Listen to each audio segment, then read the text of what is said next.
Good morning student. सबसे पहले मैं उन सब सब्सक्राइबर्स का थैंक्स करना चाहूँगा जिन्होंने पहले 100 सब्सक्राइबर करने में मेरी मदद करी। इसी तरीके से आप अपना साथ बनाए रखें ताकि हम जल्दी से 1000 सब्सक्राइबर भी कंप्लीट कर लें। ठीक है, तो आज हम पढ़ेंगे जनरल साइंस। ठीक है, ठीक है। अपने चैनल का नाम है साइंस गुरुजी, साइंस गुरुजी। ठीक है, तो आज हम पढ़ेंगे जनरल साइंस के बारे में। जनरल साइंस हर एज के, चाहे छोटा हो चाहे बच्चा हो, बड़ा हो बूढ़ा हो, सबको, सब एज वाले बच्चों के लिए या सब एज वाले इंसानों के लिए जनरल साइंस एक इम्पोर्टेंट टॉपिक है जिसके अंदर हम आज 20 क्वेश्चंस के बारे में पढ़ेंगे। ठीक है, पहला क्वेश्चन आपका आता है जैसे कि what is the velocity of sound. First question आपका आता है what is the velocity of sound. Sound की वेलोसिटी कितनी होती है? साउंड की वेलोसिटी आपकी 331 मीटर पर सेकेंड आती है। कितनी होती है साइंस की साउंड की वेलोसिटी? साउंड की वेलोसिटी होती है आपकी 331 मीटर पर सेकेंड, जिसका मतलब हो गया कि साउंड एक सेकंड के अंदर 331 मीटर तक चलता है। ठीक है, 1 सेकंड के अंदर 331 मीटर चलता है। उसके बाद इसी का सेकंड पार्ट या second question, what is the velocity of light. कि लाइट की वेलोसिटी कितनी होती है? तो साउंड की वेलोसिटी आपकी आ गई 331 metre per second and light की वेलोसिटी होती है 3 × 10⁸ मीटर पर सेकेंड, जिसका मतलब हो गया आपका 3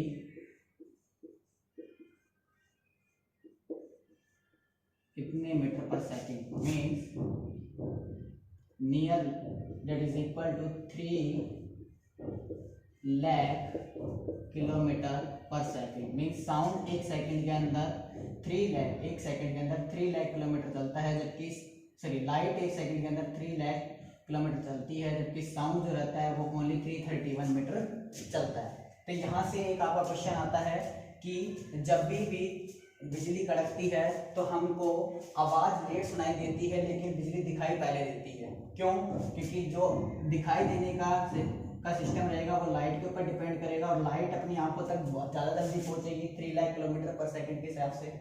ठीक है, जबकि साउंड जो रहेगा वो 331 मीटर के हिसाब से चलता चलता टाइम लगाएगा, जिस कारण हमको साउंड हमेशा लेट सुनाई देता है। और जो लाइट रहती है वो हमारे पास पहले पहुंच जाती है, इसलिए अपन को बिजली कड़कती है तो बिजली पहले दिखाई देती है लेकिन उसका साउंड हमेशा बाद में सुनाई देता है। ठीक है, तो इस तरीके से आपके ये फर्स्ट 2 क्वेश्चंस जैसे what is the velocity of sound is equal to 331 kilometre per second and the what is the velocity of light is equal to 3 lakh kilometre per second, या उसको अपन साइंटिफिक वैल्यू में इस तरीके से लिखते हैं 3 × 10⁸ मीटर पर second. This is the velocity of light and this is the velocity of sound. ठीक है, सेकंड क्वेश्चन में हम वापस जाते हैं। ठीक है, कि हीटर की कोई हीटर आप जानते हैं जिससे जो गर्मी गर्म करने का काम आता है, जिसके अंदर आपका heating effect of electric current जो अपन ने पिछले चैप्टर्स में पढ़ा है, heating effect of electric current पे डिपेंड करता है। Heating effect of electric current पे डिपेंड करता है, ये वर्क करता है। तो हीटर के अंदर जो वायर होती है, जो कॉइल होती है, वो किस चीज की बनी हुई रहती है? हीटर के अंदर जो कॉइल बनी होती है वो निक्रोम की बनी हुई रहती है। निक्रोम क्या होता है? निक्रोम एक अलॉय का मीन्स होता है कि एक ऐसा पदार्थ जिसके अंदर 2 या 2 से ज्यादा मेटल्स या नॉन मेटल्स मिलाए जाते हैं, उसमें क्या बोलते हैं? अलॉय बोलते हैं, या मिश्रण जिसे बोलते हैं हिंदी में। ठीक है, तो ये निक्रोम का बना हुआ रहता है। हीटर का जो कॉइल रहता है, हीटर की कॉइल जो रहती है वो निक्रोम की बनी हुई रहती है। यहाँ पे एक दूसरा इसी का क्वेश्चन आता है कि बल्ब जो रहता है, उस बल्ब के अंदर जो वायर रहता है, जो फिलामेंट रहता है, जो कि जलता है और उससे अपन को लाइट मिलती है, तो वो बल्ब का फिलामेंट किसका बना हुआ रहता है? वो आपका बना हुआ रहता है टंगस्टन का। किसका बना होता है, टंगस्टन का बना हुआ रहता है, ठीक है। हीटर का कोई किसका बना हुआ रहता है, निक्रोम का, जो कि अलॉय रहता है किस किस का, निकल एंड क्रोमियम, इन दो का बना हुआ रहता है ये निक्रोम। और बल्ब का जो फिलामेंट रहता है वो किसका बना हुआ रहता है, टंगस्टन का बना हुआ रहता है, ठीक है, बात क्लियर। इसके बाद नेक्स्ट क्वेश्चन आता है आपका, इलेक्ट्रॉन की खोज किसने की थी, सबसे पहले इलेक्ट्रॉन की खोज की थी जे थॉमसन ने, ठीक है। प्रोटॉन की किसने की थी, रदरफोर्ड ने, किसने की थी, रदरफोर्ड ने। प्रोटॉन की खोज रदरफोर्ड ने, इलेक्ट्रॉन की खोज जे थॉमसन ने, और न्यूट्रॉन की खोज किसने की थी, चैडविक ने, जेम्स चैडविक, पूरा नाम उनका जेम्स चैडविक, ठीक है। इलेक्ट्रॉन की खोज जे थॉमसन ने, प्रोटॉन की खोज रदरफोर्ड ने, और न्यूट्रॉन की खोज जेम्स चैडविक ने, ठीक है। अब देखिए इलेक्ट्रॉन प्रोटॉन न्यूट्रॉन होते क्या है, इलेक्ट्रॉन प्रोटॉन न्यूट्रॉन नॉर्मली ऐसे समझिए कि मान लीजिए अपना जो भी ब्रह्मांड के अंदर जितनी भी चीजें हैं वो छोटे छोटे नॉन लिविंग थिंग्स, तो फर्स्ट थिंग कि जितने भी नॉन लिविंग थिंग्स है वो छोटे छोटे पार्टिकल्स से मिलकर बनी हुई रहती है।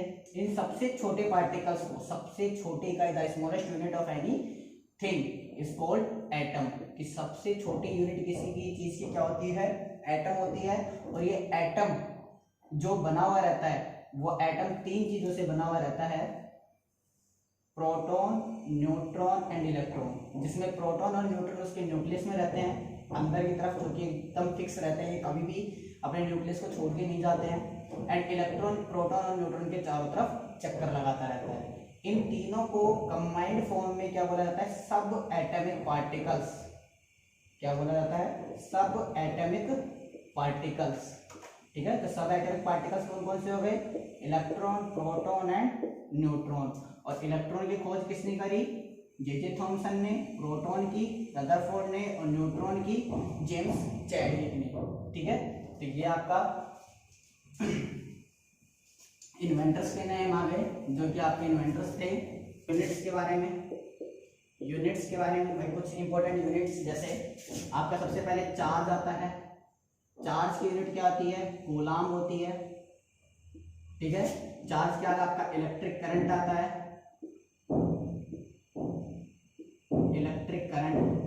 इलेक्ट्रिक करंट की दो यूनिट होती है, कूलाम अपॉन सेकेंड एंड इसको कंबाइंड फॉर्म बोलते हैं एम्पियर। उसके बाद वर्क की यूनिट आती है जूल, एनर्जी की यूनिट आती है आपकी जूल। वर्क और एनर्जी की हमेशा सेम यूनिट होती है, क्यों, क्योंकि जितना आप वर्क करते हो उतनी ही आपकी एनर्जी खत्म होती है, ठीक है। ये दोनों एक दूसरे से डायरेक्ट कनेक्टेड रहते हैं और दोनों सेम यूनिट में मेजर करे जाते हैं जूल के अंदर। और एनर्जी भी किसमें करी जाएगी, जूल के अंदर। एनर्जी चाहे कोई सी भी एनर्जी हो, चाहे मैकेनिकल एनर्जी हो, चाहे इलेक्ट्रिकल एनर्जी हो, चाहे पोटेंशियल एनर्जी हो, चाहे काइनेटिक एनर्जी हो, सब एनर्जी किसमें काउंट होगी, जूल के अंदर।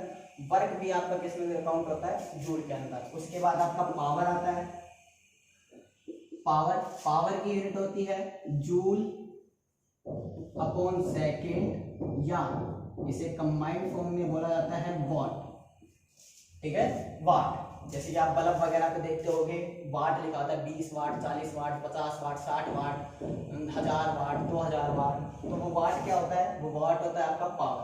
एनर्जी आपको पता चल गया, जूल होती है, पावर की यूनिट हो गई आपकी। पावर चाहे कोई सी भी हो, चाहे इलेक्ट्रिकल पावर हो, चाहे मैकेनिकल पावर हो, सबकी यूनिट क्या होगी आपकी, वाट होगी। तो ये यूनिट्स कुछ इंपॉर्टेंट यूनिट्स थी, ठीक है। इसके अलावा बहुत सारी यूनिट हैं, वो हम डिस्कस करेंगे बाद में, आसानी से एक्सप्लेन करेंगे, सबके सारे यूनिट्स के बारे में पढ़ेंगे। किसी चीज का यदि वेट 1 kg है, 1 kg वेट का मतलब क्या होता है, 1 kg वेट हमेशा कितना फोर्स लगाएगा, 9.8 न्यूटन। 9.8 न्यूटन क्यों लगाता है, क्योंकि जैसे कि अपन को पता है कि वेट का फॉर्मूला आता है W = m × g। W for weight of any object, किसी भी ऑब्जेक्ट का वेट ये m for mass and g for gravitational acceleration. Gravitational acceleration, इस ग्रेविटेशनल एक्सेलरेशन की वैल्यू फिक्स रहती है हमारे अर्थ के लिए 9.8 मीटर पर सेकेंड स्क्वायर। ठीक है, तो यदि किसी ऑब्जेक्ट का मास 1 kg है तो उसका वेट कितना होगा, 1 kg multiply 9.8 is equal to 9.8। ठीक है, और ये न्यूटन में काउंट होगा। ठीक है, तो किसी भी चीज का 1 kg वेट है तो उसका वो कितना फोर्स लगाएगा या उसका कितना वेट रहेगा, वो रहेगा 9.8 न्यूटन। इसी के हिसाब से यदि मैं कहूँ 10 kg के बारे में तो उसका हो गया 98 न्यूटन। 100 kg के बारे में बात करूंगा तो 980 न्यूटन।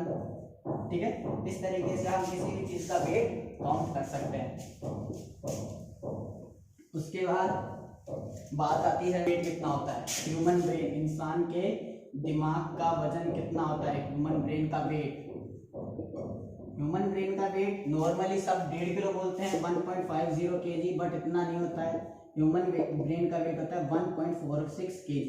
ये हर इंसान का थोड़ा थोड़ा अलग अलग हो सकता है, मान लो किसी का 4.7 हो, किसी का 4.5 हो, लेकिन नॉर्मली साइंटिफिक वैल्यू जो मानी जाती है वो 1.46 kg को मानी जाती है।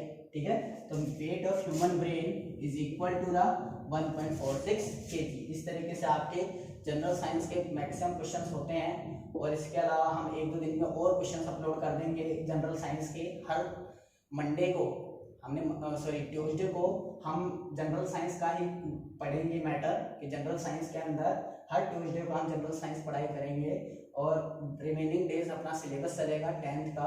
ठीक है, अभी 10th का स्टार्ट कर रखा है, धीरे धीरे जब 10th का कंप्लीट हो जाएगा तो हम 12th का, 11th का, 9th का सारा सिलेबस आपका ऑनलाइन अपलोड करेंगे। और एक साथ ही साथ आप जितना हो सके अपने नोट्स के बनाते रहें साथ साथ, और जितने भी मैंने अभी आज क्वेश्चन लिखवाए उन सारे क्वेश्चन का आप अपने नोटबुक के अंदर राइट करें, क्योंकि ओनली ऑनलाइन स्टडी से कुछ नहीं होता है। आपको खुद का सेल्फ स्टडी और सेल्फ नोट्स बनाने पड़ेंगे, उससे आपको बहुत मदद मिलेगी।